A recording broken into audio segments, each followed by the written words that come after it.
Pro Football Weekly recently came up with our top 5 most underrated players, and Nolan, we talked about those guys and presented them to the listeners and readers out there.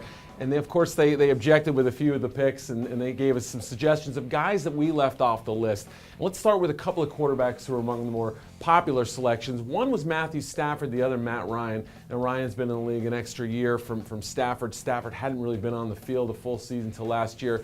Talk about these two guys and whether you would classify them as underrated.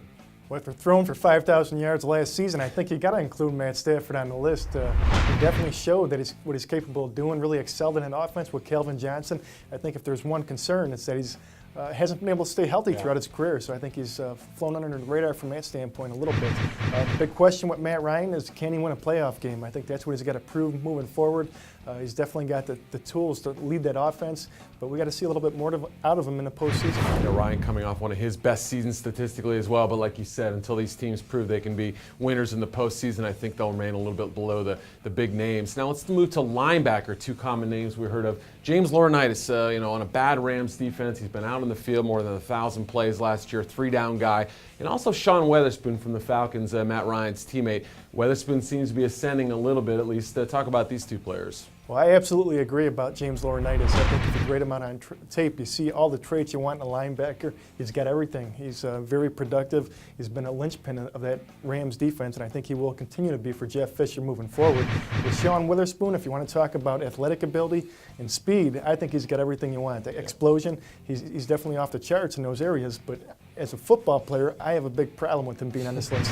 You look at the tape last year, you see him running into Curtis Lofton, just crashing in, going the wrong way. I think he's got bad eyes, and I think he's still got a long way to go before he's an elite football player. Lofa Tatupu out for the season. Looks like Akeem Dent could be their middle linebacker. We'll see if that has any effect on Weatherspoon. I also happen to think LAURINAITIS is going to look a lot better with more talent on that Rams defense. And there was another collection of players here. It just happened to be all Buffalo Bills. George Wilson, the safety, Fred Jackson, the running back, and Kyle Williams, the defensive tackle. Now, he missed last season. Obviously, they've got to revamp that defensive line. He's got to be up there now that he's being recognized and surrounded by more talent. Yeah, you almost wonder if it's not a case of Buffalo just being a little bit under the radar, because they do have a lot of talented players, especially on that defense. I think George Wilson is very good defending the run. He's not a great coverage player, and I think that's the reason why you don't hear his name quite as much. Kyle Williams is coming off injury, but when he's healthy, he is a rolling ball of butcher knives. He just gets after it like no one.